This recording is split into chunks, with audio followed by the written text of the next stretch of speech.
fidie so bread so sama hodo a yababra no se from chibraka se boy yemmu ne nkofo ma hodo so yediri nyina esomwo ensamwo di boy di mo akotene ebi ene se Ghana mampanyi His Excellency John Dramani Mahama edi animu ama ofe to so emieno entremu dwumadia wono mo eye ama B5 plus group steel ball mill ene ne fa ya aka ye manufacturing plant no wono mo apa ehwontuma manam so de sembi atudwa na ye de bremu mampani abedechie Professor Jenna no boko agimada tudwa se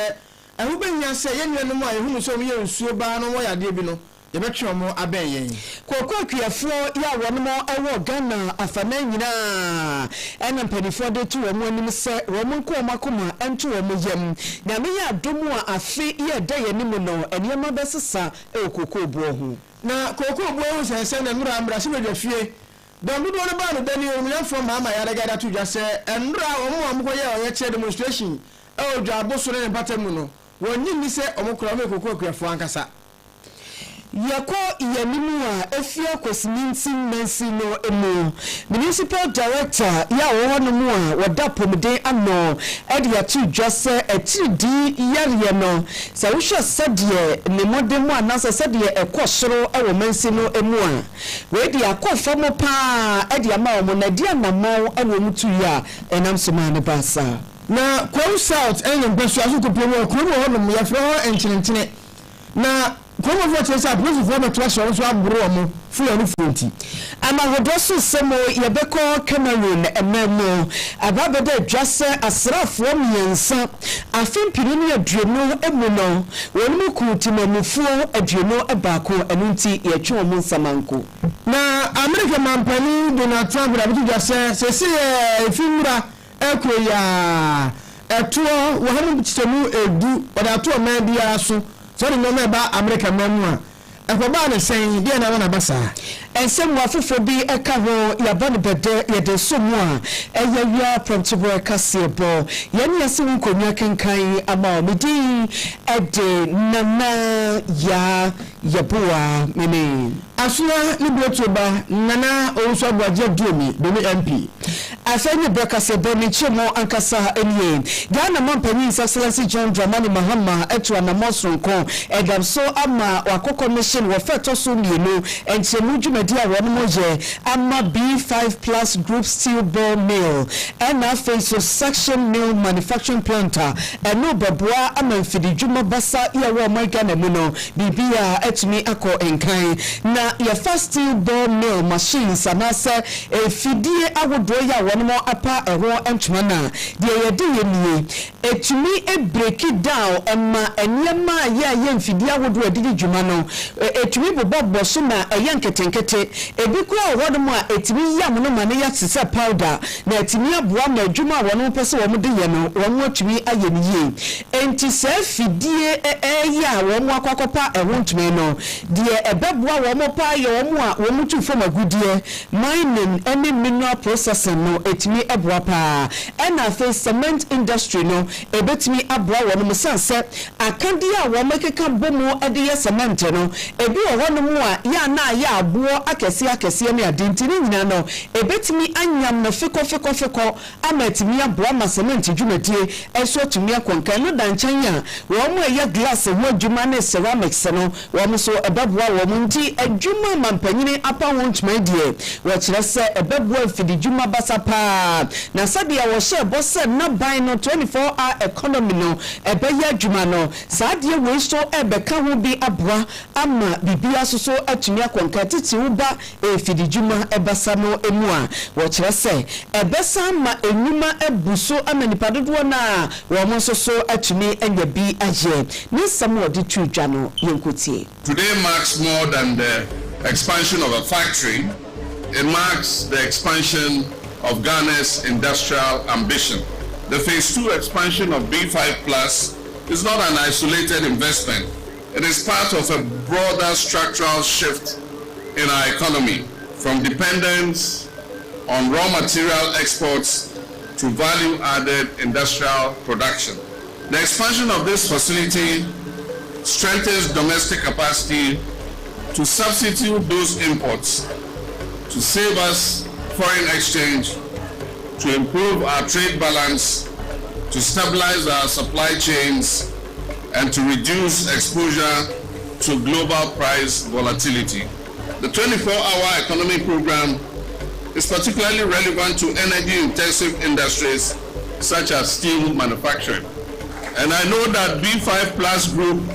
is one of the first companies that will register under the 24-hour economy initiative. Facilities such as this we're going to commission today create direct factory employment, technical and engineering jobs, transport and logistics employment, SME supply chain opportunities, apprenticeship and vocational training opportunities.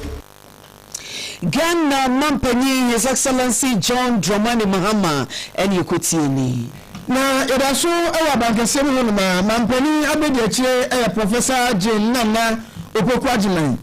Na eno da onani tiremu ewo adusuafo no New Horizon Special School. Ewo nkranhumantemu eno nkodi dwumede na tumi se Sunday. Ewo nkrai koka bomu enedi agro. Na ewo dwumede na se no ena mampani abediache Professor Jane Nana Opoku Ajiman bitu gase. Amanfo pi ewo adwempebu obutirim se enipa ya na mpempe mutati saa no titu ne nkwada yewu mu a asesan se omanu nso na onum eni ahrete nti yebi ne se ebi gwaso mi abaifo ebi so mi nsuo ba eno ena Professor Jane na Opoku Ajiman tu gase ene saa de tie obi ya ne kwen na gopon fa so a obo no nti wo benya se nipa wonum etise ye no yebetwe wonum abene yenye na so mi wo bibia enipa ye de yapomu oden ne tim koba no yebebo wonum efise omo so etise ye nia omo ye nipa etise ye nia omo se omo hunam ba bi na atichima na se omo adwunu ena atichima akra eno ntia se omo ye abayifo na se abonsanfo omo ye nsuba eno omo motia omo ye abosom eno omo womanu na mbom omo ye nipa etise ye nia ntia wo benya se ebetwe onum ede aben ye ebra Professor Jane na Opoku Ajiman sem tudwa no yentie se be chichi mu efae. And it's all about recognizing the differences we have. And it's about looking at all the differences and bringing them together, almost like the cloth weavers. They bring all the strands together. And it is when they are all together that the pattern comes out. Thank you very much, all of you. The members of the board, the members of the community, the teachers, the caregivers, the cleaners, all those who are here, the many more we are not able to meet with this morning. But we know that they have been part of it. And I want to acknowledge all of them. And especially our very, very special people. Thank you very much for raising the horizon high this morning. Whether it is filling the bottle or the sack or the wheelchair, what else? Pick the ball. You all did so well, and you ought to be very proud of yourselves. Aiswema eni etie mampani abedietie Professor Jane Nana Opoku Ajiman. Afayankwenim na yafiyemi enchemo ewo kwadwuma basa ya wo magana mu kokwa kwafo na futuo akọ ama wonum se wo mko makoma entu wonum eyem esanse afe ya eda yenimi no emperifo beda danyemane na boa na kokwa obuo ya sese esuo hwan na nam soma akwafo dodo na no dem se ede wo mko anwehia kase emu no ano atumi abrase afe ya eda yenimu a ebaino emu na sofra be de ya wo hwennuane ani kwadwuma ensam so aye John Dumelo wona de sansam wonyina to dwa ewo onkoko na eyebra won mo epadwumadie bi ho entuma ya agricultural mechanization program captain's tractors won mo ede wo hyehyeye egu na kwemo na won mo ani kokwakwafo no edi nkomo pii na bra no ne akwafo no ekasa no eno de sansam no etu edwa na ne kasa yemu no eno wo se kasa pii pii ena ekoso ye kasa no wose Ghana Cocoa Board mpanifo no wo mo eto kese wonum gusu ekasa said ye beya cocoa akuafo de edi wo mo safata se wonum satumi kanani nyina wo mo sa atumi aka eno achie no ense bia cocoa akuafo ya wonum ewo kwawu afam plains wo mo de tu nanim ebra okopie mo ewo honom no se wo mo fudie no fulanifo wo mo sori anu mo ne wo mo nantwie ni wo mo betietia so ni wo mo ase ni nyina enti eno so yade a eha wo mu ku adwuma no pa eno so wabo wonum anu ho base aban behwe na watu ewo na mo se de beya saa de na fulanifo no wo mo ye edi etia akuafo no eno so ano ebetimi abrase ni nyina mo captain structures no wabo wonum abaso se wonum ebu aku adwuma ewo kwawu ene ne mpotemu yentie no every government leader say you have to take prices so because we share akuafo the but it's the Rebecca says the circumstances that we find ourselves in but I hope and pray that by next year the prices will be to me and they'll be able to me control until we are with the farmers and we sympathize with them. We should feel any issues now. The Ministry of Agriculture, Ministry of Interior, committee be a reference so now we GDP by this year next year there we need to me I solve this problem. A few days ago, we were in Tampa, so we know the same problem. Until the episode of the problem, Agricultural Mechanization Center, which is powered by Captain Tractors, and it's very important. Because we share the whole Eastern region. This is one of the first privately owned mechanization center. As also I am immediate because we share a QFO more Eastern region, they can easily only to me Abba service center only tomorrow for tractors need the money use. Mipa yakoshe ni sesia yi anase ekotie ni swafo abedi akire ya wo hwenuane ani kuadwuma ensam so John Dumelo na ninsam no ache no kwawuhine da sebra kuamwa boaten ya wotoso amiensa wano so ede chawpato swafo abedi akire no anim sei no fulanifo no nsam no ha adwene wo musa wakaso wotu wana modie so wo ma no enye basahare so na timi aboa na ni nyina no wose Mwa anantwie no ewo mo no ewo se wono mo ehwepe baabi a yede wono ebegwo ya wo mo yenya wo mo nante bankyere nkosese nkofo enfo no yade a wose ehia pa yentie no so okwa no ma so tiame yes na konstro no na se ofo no fo se ngasa bio ampa e mo akra America se mo kasa mo chame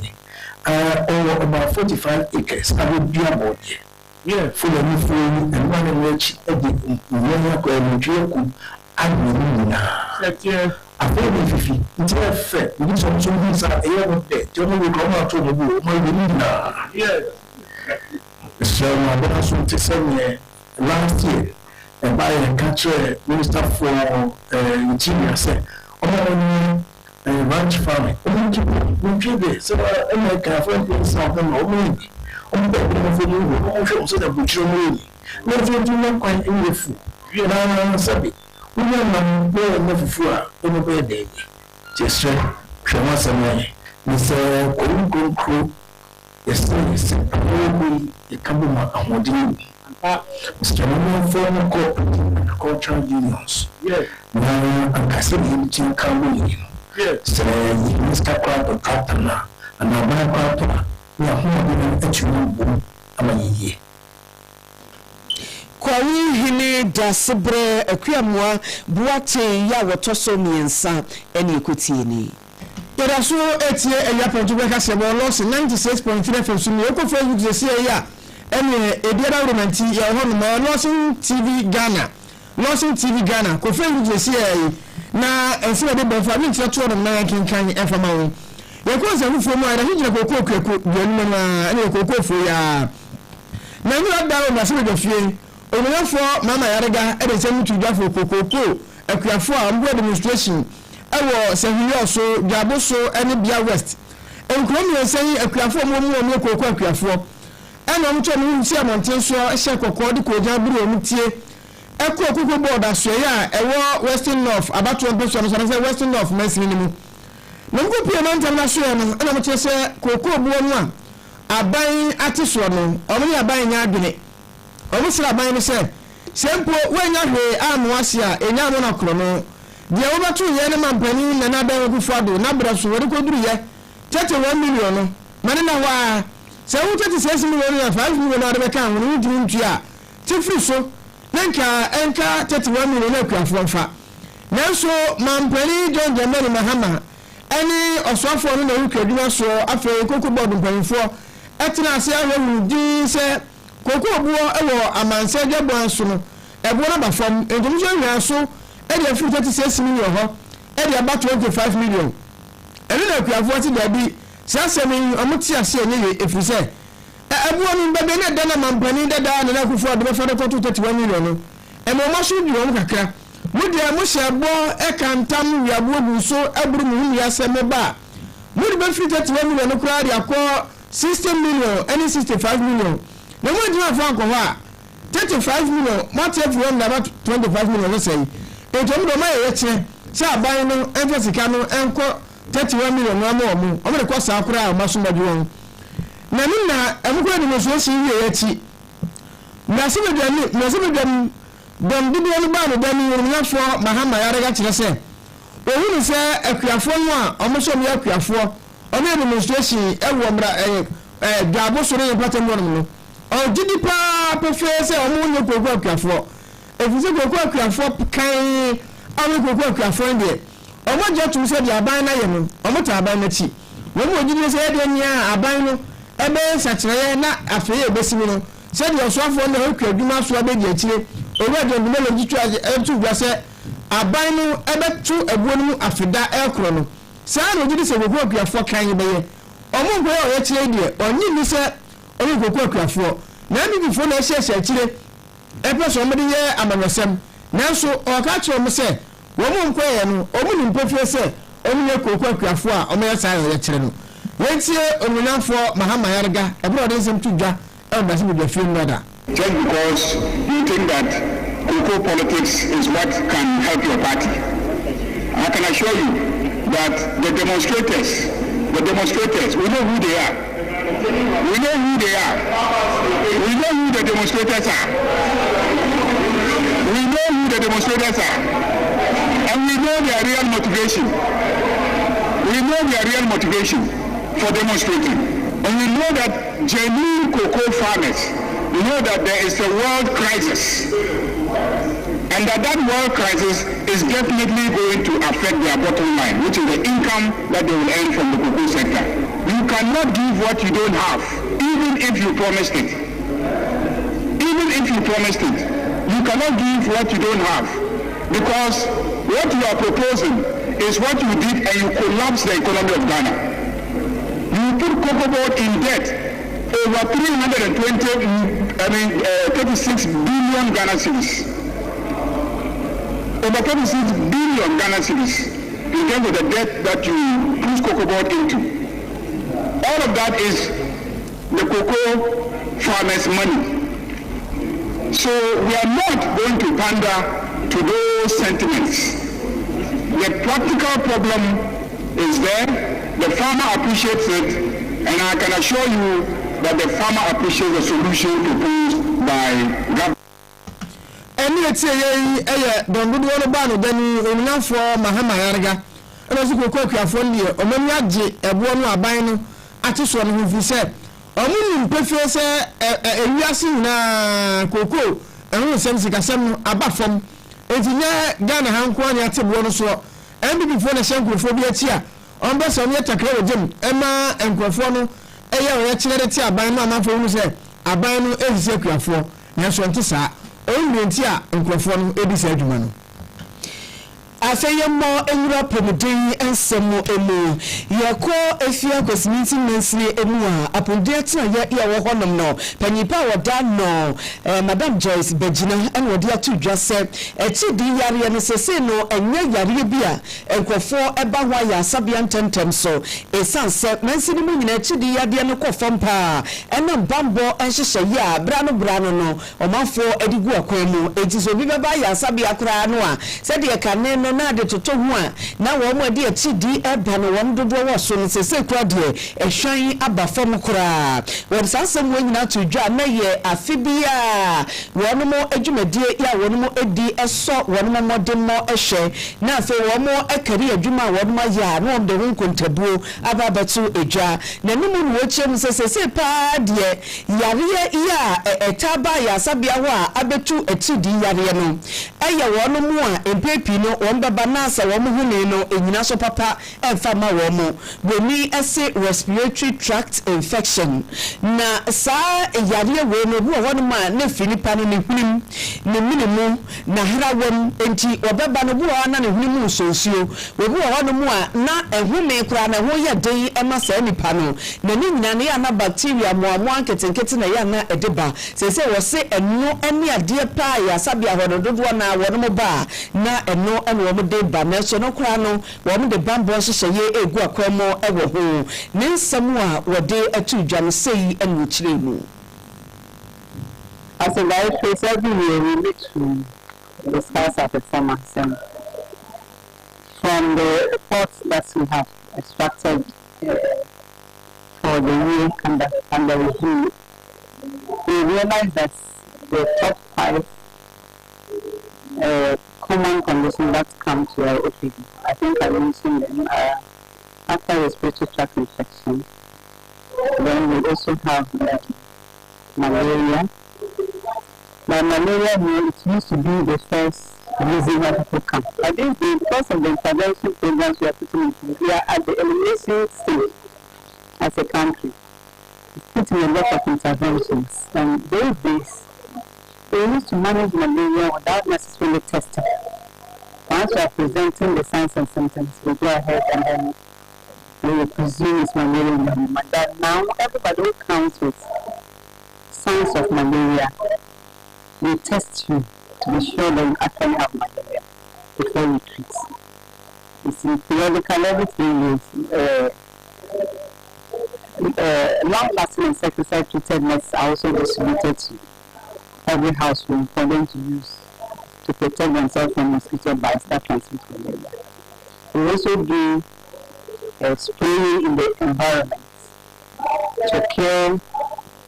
the mosquito before the mosquito X, before they even develop into mosquitoes. And all these interventions are helping, plus the treatment. Now we test and we actually treat to kill the parasite. Even if a mosquito bites you, it will not take any parasite to go and get to anybody. These are all the interventions that have come together to help us reduce the burden of malaria, and now it is going down as a major cause of OPD attendance. Municipal Health Director Yaa Yeboah efia kwesminti mensino emo Madam Joyce Begina na yakokohwe ni na yetie ni na enwa Chief Physician Assistant owo Anaji Health Center Patients Odro wono so ene yensamtwafo kasai wo se ayasabia no wonmo ehiansa wo mutrem na mu yakese na timi aboa ma yafo dodo na mpepi no wo botwi eba yasabia wo matimi ahwe mo amoma pom de ho nsam no eno so atimi ako enkan wasese se uba ho no mo a wo mo hyeda enni baabi a yesi obi aboko admission wo ni bi wo ho no se baabi a obi ba ye hwe no no saa abia yakro na se wo ba yare ba ma yare o ni nyina wo mafutu afra ye do ni nyina to baabi kro enti se bi a wo ba yare ne ba wura na ho a ba ma da ho a no wo hwe ni nyina ya de a ha adwene pa anti wo no mo ehia se ye betimi atrem ebe ye kura ko mo benya ema wo do manya ema wo do a enkebebo a wono pa amom djubedi a wo mu di wa ya sabia ho no bibia so atimi akoyi. Currently managing this expansion because our facility is very small and then we don't have a place for detention, so we don't have separate male ward, we don't have separate female ward. The only room that we have available is the one we use for this, and it's the same place that we use as our treatment area. So we need infrastructure, which is expansion, so that the facility can get all these areas for us to serve our people very well. We also need some equipment, like the BP machine, the stethoscope, the thermometers, infrared ones, and then furniture for outreach points. We need tables, we need chairs. When our people go for the child welfare clinics in our communities around the Mount Zion area, they don't have a place. Even there for them to sit is a problem. So they need chairs, they need tables, they also need a canopy. Or if they can get a dedicated area where we can even get a container that will be mounted for them to use as the point for which they render that service to the people in that community. Patience Odro, a physician assistant, Anaji Health Center, Wano Nikotini. Na yako nsefufu mu a yako mu okura fense enchinchine eyekura ewo kwawu south abato empesua no so na kwawu south abato empesua so kura fense enchinchine udi eri chemo hono mu a ohine ohno ni fahino no nana kwabra wiafi barato gase so bi efura ni fo ena ni hono no omani nwo eto mu sra ban se efura ni fo wo mbatamo nyina omani mu fu ho eri de dikan de to so yenu Fulani fono abesa mu no nyina maku adwuma a maye enuane o madua ne ade nyina fulani fono abesa no eni to mo sra ban se omo chi fulani fono tuaka de twato ne se omo ti krom ho na ano eno mu se fulani fono bu ede anantwie abeto hye omo fuo so ene aburo bode ne banche enema banki ahodo madua ewo omo fuo mu no fulani fono di enantwie no abayi kuro wo mi ani nyina ameze kwaduane asoto akuafo enya enabayempo ena mra bibi ena mantiri bufu ya ankoto shefu ya ni fori buso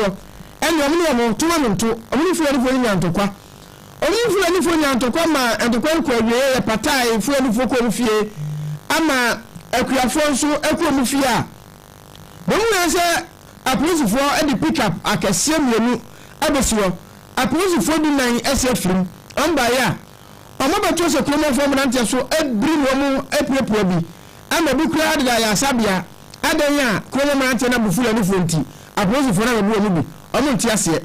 enu to mi da se de to abanim se apolisi fo bi se aduma no omo ka tia aban na apolisi fo se omo mra no mechechim sentia omo bi kromo mrantia sa yani nana kwabana wiafe awo ya nchinchini ni fahene bonkomo ochire mu yentiem Bodewu ewo nanya ekreji ya yepitiku tiba na wa number 2 number 3 se injinment o yen asafi o yebodewu na chi no omo anti ndewuru wa bebo ya no nti yebudi na ngiri ba ma ya mante so to onu gure ama na hino omo ekumba ko na enu achi ni so omo de ofani ba ko anu ne ba e ba ya omo so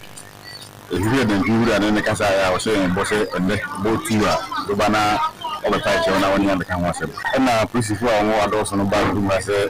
o mo ba na o ma re ense mu nti committee secretary afa no president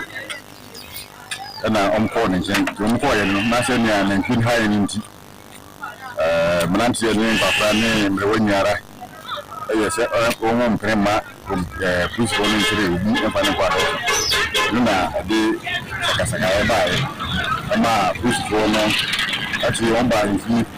ama on dia se mu tu na na ni panini ama ye ka ho asem ama anti ase ye mo mo ko ye ni we chiri na on san ba on ba na ye principal ma ko dinan ti ase den kidie ye mpedu won tin asa asisu ha ti se kuaye ene ye ti ha ama na kiri so on high end do enti ye mpenan kwi se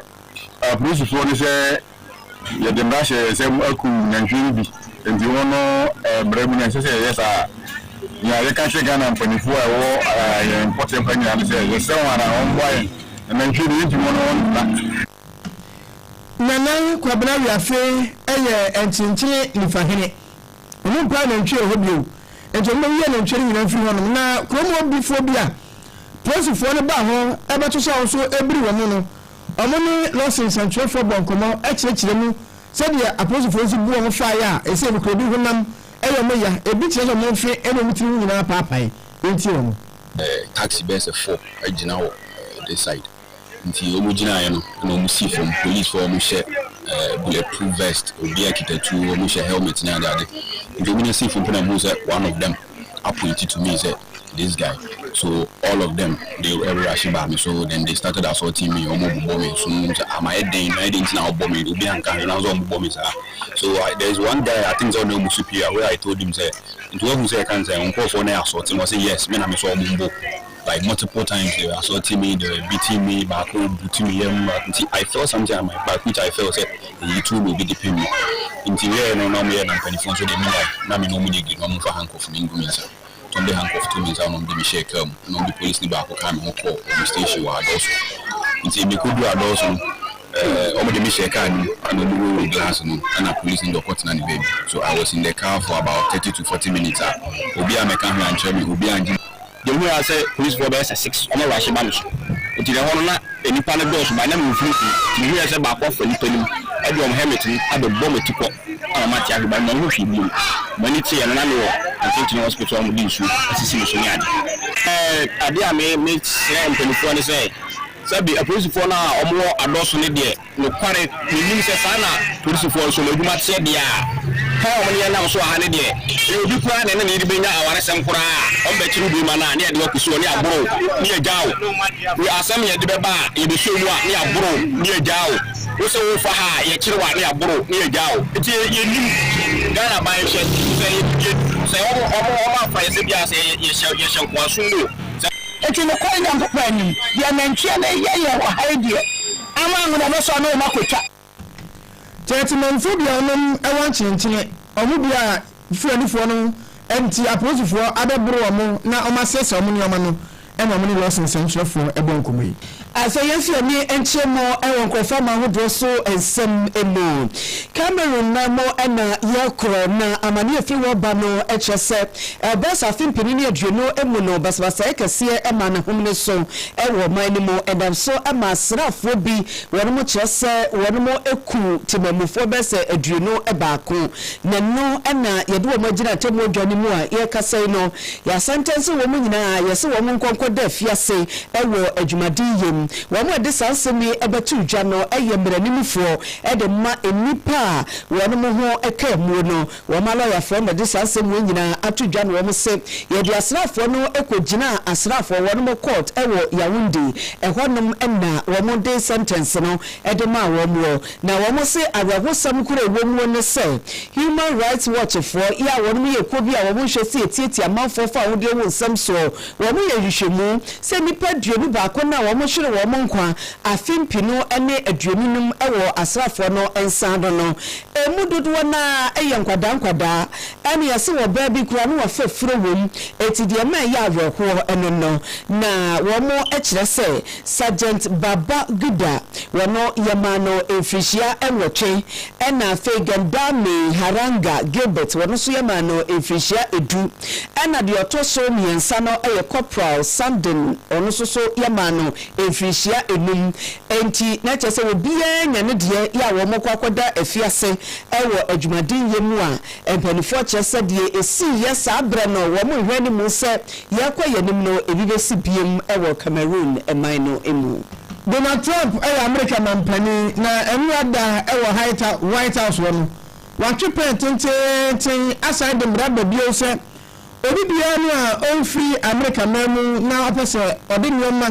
efu na hodo so edeba America mamu beto no eto awore to mo so no emre bi wode ba ele bi de 30% bi de 70 80 10% ni ade emre awore fufu aba 10% na Donald Trump 10% ode ba nyina no o kira se chese America mamu no ode asem court ma Supreme Court no abo na se na trogu agitumi bi ni no bi ekura no efe nsem eni wo bufuo ene de Trump de ba ya wo se America honum no o san so ede 10% no eto ni bio asaba na o san wi no oni se to for bonko mo kire bientia or the sad bill no and I said sa tax no ediaba yenti Donald Trump. In order to protect our country, a president can actually charge more tariffs than I was charging in the past period of the year under the various tariff authorities. So we can use other of the statutes, other of the tariff authorities, which have also been confirmed and are fully allowed. Therefore, effective immediately. Or the tour Wahamu Tichemu Edu about 2 years in now, so we do a dinner Eba American memoir batono. A tour Ubetu Asada Kadia, Uwo hot Dadano. When they a euro edie, it will be a free US, Mexico, and Canada here. South way or that bay and cannot. Yes, no market in a ordinary American memoir or the tour Atoso, Odin Trump. This number, so wonderful. Supreme Court acquired settled the ruling number 6-3. And it's actually a weapon to make us about Lawson 96.3 FM Eddie Siwa. Some for penny away somewhere up around DJ Sam Young. And I don't mind Erika Sebo Bravo. Now so make at Mr. Pro. The Lord of Fair dear. We can't hear. I was a program that Mr. Program welfare, yes, idea. And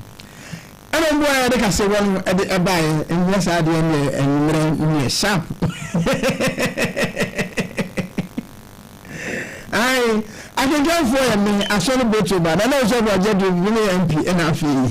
Nana Yaa Yeboah. I remember Nana Oku Edios Massam ever bro. Yako na Savers. At was Lawson 96.3 FM. Lawson Radio.